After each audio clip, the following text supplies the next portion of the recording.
ಫೋಟೋಶಾಪದಲ್ಲಿ ಹೇಗೆ ನಾನು ಬ್ಯಾಕ್ಗ್ರೌಂಡ್ ಒಂದೇ ಕ್ಲಿಕ್ನಿಂದ ರಿಮೂವ್ ಮಾಡಬೇಕಂತ ನಾನು ನಿಮಗೆ ತಿಳಿಸಿಕೊಡ್ತೀನಿ. ನನ್ನ ಚಾನಲ್ ಸಬ್ಸ್ಕ್ರೈಬ್ ಮಾಡಿಲ್ಲ ಅಂದರೆ ಈಗಲೇ ಸಬ್ಸ್ಕ್ರೈಬ್ ಮಾಡಿ ಮತ್ತು ಹೊಸ ವಿಡಿಯೋಗಳಿಗಾಗಿ ಬೆಲ್ ಬಟನನ್ನು ಒತ್ತಿ.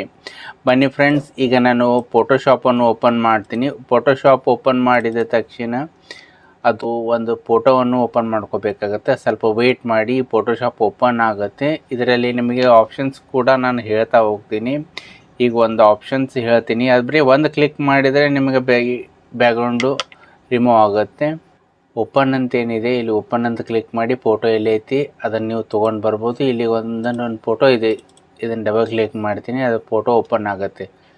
ಫೋಟೋ ಓಪನ್ ಆದ ತಕ್ಷಣ ಇಲ್ಲೇ ನಿಮ್ಮದು ಅನ್ಲಾಕ್ ಮಾಡ್ಕೋಬೇಕು. ಇದು ಲಾಕ್ ಇದ್ದಿದ್ದನ್ನು ಒಂದು ಸಲ ಕ್ಲಿಕ್ ಮಾಡಿದರೆ ಅನ್ಲಾಕ್ ಆಗುತ್ತೆ. ಅನ್ಲಾಕ್ ಆದ ತಕ್ಷಣ ಇಲ್ಲಿ ವಿಂಡೋಸ್ಗೆ ಬರಬೇಕು. ವಿಂಡೋಸ್ಗೆ ಬಂದರೆ ಇಲ್ಲಿ ಪ್ರಾಪರ್ಟೀಸ್ ಅಂತ ಏನಿರುತ್ತೆ ಅದು ಆಫ್ ಇತ್ತಪ್ಪ ಅಂದರೆ ಆನ್ ಮಾಡ್ಕೋಬೇಕು. ಇಲ್ಲಿದೆ ನೋಡಿ, ಪ್ರಾಪರ್ಟೀಸ್ ಅಂತ ಇರುತ್ತೆ, ಆನ್ ಮಾಡಿ. ಆನ್ ಮಾಡಿದ ತಕ್ಷಣ ಇಲ್ಲೇ ಕ್ವಿಕ್ ಆ್ಯಕ್ಷನ್ ಅಂತ ಇರುತ್ತೆ.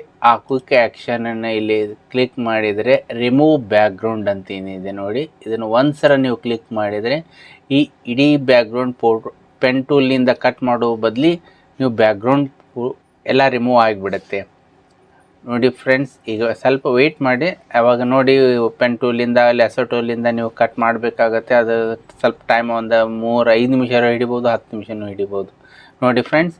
ಈಗ ಈ ಬ್ಯಾಕ್ಗ್ರೌಂಡ್ ರಿಮೂವ್ ಆಯಿತು. ಈ ಹೇರ್ಸ್ ಸತ್ಯಕ ಈಗ ಯಾವ ಥರ ಕಾಣ್ತಾ ಇದೆ ನೋಡಿ. ಈ ವಿಡಿಯೋ ಹೇಗೆ ಅನ್ನಿಸ್ತಂತ ನನಗೆ ಕಾಮೆಂಟ್ ಬರೆದು ತಿಳಿಸಿ.